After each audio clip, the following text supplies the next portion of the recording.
Instead of tax cuts, GOP candidates motivate with anxiety. Troy Balderson, Republican candidate for Ohio's 12th congressional district, speaks to a crowd of supporters during an election night party Tuesday, August 7, 2018, in Newark, Ohio. AP photo, J. LaPrette, Washington. AP, there's a border crisis in Pennsylvania. The radical left is surging in New Jersey. And Nancy Pelosi is a threat to New York. Republican candidates in the nation's premier midterm battlegrounds have embraced a central message in their fight to maintain the House majority this fall, and it has little to do with the surging economy or the sweeping tax cuts that the GOP celebrated as a once-in-a-generation achievement just 8 months ago. Instead, as Republicans enter the final month of the primary season, they're looking ahead to a general election strategy of embracing anxiety as a tool to motivate voters.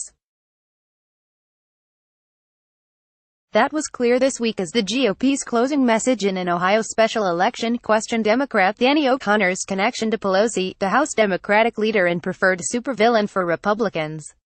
"We wish it got the pitchforks out and it doesn't," GOP ad maker Will Ritter said of the Republican tax cuts. Some Republican strategists are frustrated the party isn't focused on the tax law or the broader health of the economy in the run-up to Election Day. Others concede that, in the Trump era, there's no better motivator than fear of the other side, particularly the prospect of Pelosi returning to the Speaker's chair. The plan had some success in Ohio. The race was too close to call Wednesday as Republican Troy Balderson maintained a razor-thin advantage over O'Connor, staving off an embarrassing GOP defeat for now. Going forward, the debate over highlighting the tax law will help determine whether Republicans will maintain control of Capitol Hill after November. While Republicans are reluctant to engage on tax cuts, it's a fight Democrats and their voters want. "The tax cuts were for the top income earners," said George Stringer, a 58-year-old Democrat who lives in Detroit. "The rich keep getting richer, the poor keep getting poorer." In Ohio, which hosted the season's final special election, O'Connor railed against the tax cuts as a giveaway to the rich that threatened Medicare and Social Security. While his Republican opponent may prevail, the 31-year-old Democrat trailed by less than 1 percentage point in a district that's been in Republican hands since before he was born. On the defensive, Balderson appeared in a late ad sitting next to his ailing mother and promising that he wouldn't dismantle the social safety net. It's somewhat similar to the problems Democrats faced in 2010, when they controlled the White House and Congress and managed to pass the most significant healthcare legislation since the creation of Medicare and Medicaid. They celebrated with President Barack Obama in the Rose Garden, only to run from it in the midterm elections that became a disaster for the party. President Donald Trump, plagued by scandal and wed to his Twitter account, sits atop the struggle. Republican pollster Frank Luntz said Trump energizes the Republican base, but that his broadsides and distractions will also alienate the swing voters who tip battleground House districts. "This is political malpractice," he said. "You can't find me a time in modern times when the economy was this strong and the governing party was headed toward a potential political disaster like this." Republicans are also reluctant to embrace their tax cuts because the benefits don't change the household budget for many Americans. The party predicts that will change next year when families file their first tax returns under the new law. But as electoral strategy, that's akin to Democrats in 2010 insisting voters would like the healthcare law once they understood it. The tax debate comes amid new evidence of a Democratic surge in early elections across America. Michigan Democrats will feature the state's first all-female statewide ticket this November following Tuesday's primary elections. Democrat Rashida Tlaib also won a race to run unopposed for the Detroit area House seat vacated by John Conyers, making her poised to become the first Muslim woman in Congress. In Kansas, 38-year-old attorney Sharice Davids won her congressional primary and became the state's first Native American and gay nominee for Congress. Both Davids and Tlaib campaigned aggressively against the Republican tax cuts.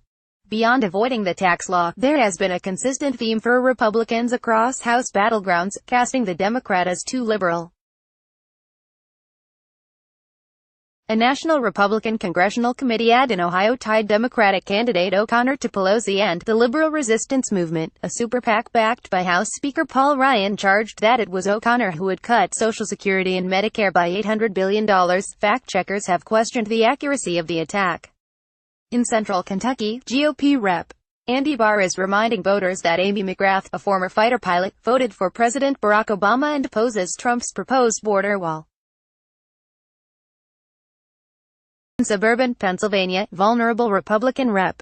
Brian Fitzpatrick has warned of a border in crisis and demanded a surge of immigration enforcement agents. And in New Jersey, Republican Rep. Leonard Lance featured an ad in which Democrat opponent Tom Malinowski calls himself a lifelong progressive Democrat over and over. Lance also warns of his dangerous policies and claims Malinowski supports abolishing U.S. immigration and customs enforcement. Malinowski does not support such a move, his campaign spokesman said Thursday. Anthony Brindisi, Democratic nominee in an upstate New York district, is the target of an ad from Rep. Claudia Tenney claiming that Pelosi is bankrolling Brindisi because he'll support their radical immigration agenda. Brindisi blasted the Tenney ad as dishonest, repeating his general support for border security and opposition to Pelosi continuing as Democratic leader. "I'd think after almost 2 years of being in Congress, the first advertisement that my opponent would run would be something about her accomplishments," Brindisi said. He's running his own tax ad, localizing the law by highlighting Tenney's campaign support from the cable giant Charter, whose New York subsidiary, Spectrum, has raised rates and spent hundreds of millions on stock buybacks after getting a tax windfall. "I want to point out to the voters that when we talk about the swamp, this is the worst kind of example," Brindisi told the Associated Press. Republicans aren't apologizing for their tax votes, even if it's not at the forefront of their campaigns. Representative Mimi Walters, a vulnerable Republican in Southern California, said in a recent interview that she plans to use it in her paid advertising this fall. But her ads so far this year have focused on other topics. "In the beginning, there was a lot of pushback. That's just natural. You're making a big change, and people weren't sure," said Walters, who represents one of 25 districts nationally that sent a Republican to the House in 2016 but opted for Hillary Clinton over Trump in the presidential race. "Now that people have started to see the benefits, people come up and thank me," Walters said, adding that she's results-oriented and pointing to economic growth figures that she says prove we made the right decision. Barrow reported from Atlanta. Associated Press writers Josh Boak and Hannah Fingerhut in Washington and Jeff Karub in Detroit contributed to this report. This story has been corrected to show that New Jersey Democrat Malinowski does not support abolishing ICE. Copyright 2018 The Associated Press. All rights reserved. This material may not be published, broadcast, written or redistributed.